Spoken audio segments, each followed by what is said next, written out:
ಕೃಷ್ಣನ ದಿವ್ಯ ಲೀಲಾ ಅವರ ಮಧುರ ಮೂರ್ತಿ ಮತ್ತು ಭಕ್ತರ ಮೇಲಿನ ಅಪಾರ ಕರುಣೆಯನ್ನು ವಂದಿಸುತ್ತದೆ. ನಮ್ಮ ನೃತ್ಯದ ಮೂಲಕ ಅವರ ಬಾಲ್ಯ, ಕ್ರೀಡೆ ಮತ್ತು ಭಗವಂತನ ಮೇಲೆ ಕೃಪೆಯನ್ನು ಅನುಭವಿಸಿ. ಈಗ ಕೃಷ್ಣ ಕಾಸ್ವಾಮಿ.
ಚಿಕ್ಕಪ್ರಾಯರ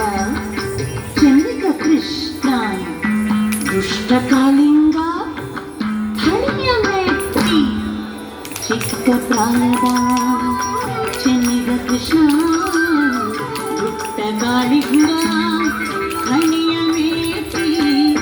ತತ್ತಂ ತನ್ನನ ತನ್ನನ ತೀರನ ತತ್ತಾಂ ತತ್ತಾಂ ತದ್ದೀಂ ತದ್ದೀಂ ತತ್ತಂ ತನ್ನನ ತನ್ನನ ತೀರನ ತತ್ತಾಂ ತತ್ತಾಂ ತದ್ದೀಂ ತದ್ದೀಂ ತತ್ತಂ ತನ್ನನ ತನ್ನನ ತೀರನ ತತ್ತಾಂ ತತ್ತಾಂ ತದ್ದೀಂ ತದ್ದೀಂ ತತ್ತಂ ತನ್ನನ ತನ್ನನ ತೀರನ ತತ್ತಾಂ ತತ್ತಾಂ ತದ್ದೀಂ ತದ್ದೀಂ ಕಾಲಲ್ಲಿ ಗೆಜ್ಜೆ ಗುಲು ಗುಲು ಕೆನ್ನೆ ಹಾಲ ತಿಲಕ ಹಳಕಳವೆನ್ನೆ ಜಂತರಿಗಿಡ ನಂದರಿಗಿಡ ಜಂತರಿಗಿಡ ದರಿಗಿಡ ತಂ ಜಂತರಿಗಿಡ ನಂದರಿಗಿಡ ಜಂತರಿಗಿಡ ದರಿಗಿಡ ಕಾಲಲ್ಲಿ ಗೆಜ್ಜೆ ಘಲು ಘಲು ಕೆನ್ನೆ ಹಾಲ ತಿಲಕ ಹಳಕಳವೆನ್ನೆ ಜಂತರಿಗಿಡ ನಂದರಿಗಿಡ ಜಂತರಿಗಿಡ ದರಿಗಿಡ ತಂ ಜಂತರಿಗಿಡ ನಂದರಿಗಿಡ ಜಂತರಿಗಿಡ ದರಿಗಿಡ ಕಾಲಿಂದಿ ನದಿಯಲ್ಲಿ ಚತುರ ನಾಟ್ಯವ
ಆ